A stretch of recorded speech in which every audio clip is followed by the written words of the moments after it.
Wahai, yang pertama perlawanan di antara Padma bertemu dengan SMK Tabuan Jaya B untuk Sport pertama. Rebutan ke final. Yang kalah akan berebut juga nombor 3 dan 4 guys. Okey, ya admin bawa terima lah. 3 dan 4 pun direbut juga. So kita ada 2 final malam tu. Final 1-2 dan final 3-4. So kita kena settlekan 2 separuh akhir tu dulu di antara pasukan Padma dan Tabuan Jaya B. Perlawanan seterusnya di antara pasukan Tunas dengan Sri Setia. SMK Agama Tunas dengan SMK Sri Setia untuk separuh akhir kedua.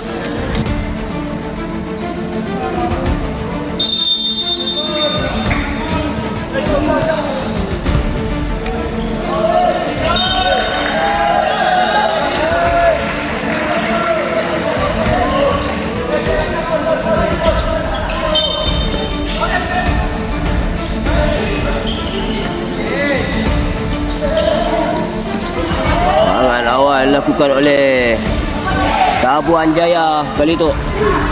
Menerusi Abu. Wow.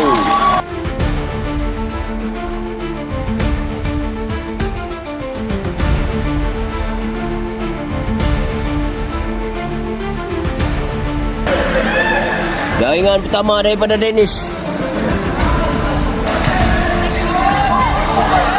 Serangan lagi sekali.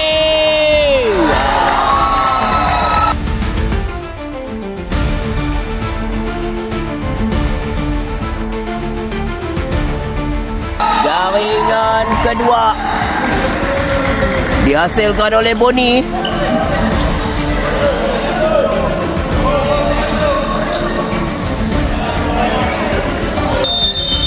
Satu minit 40 saat.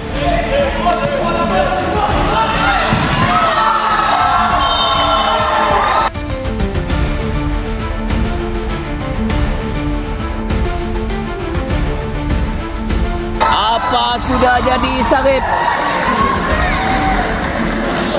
3 gol dalam masa 2 minit guys. Masa 10 lah, 10-10 macam tadi juga. Kita tahu final macam ni tambahan masa dah sip kah? Wow!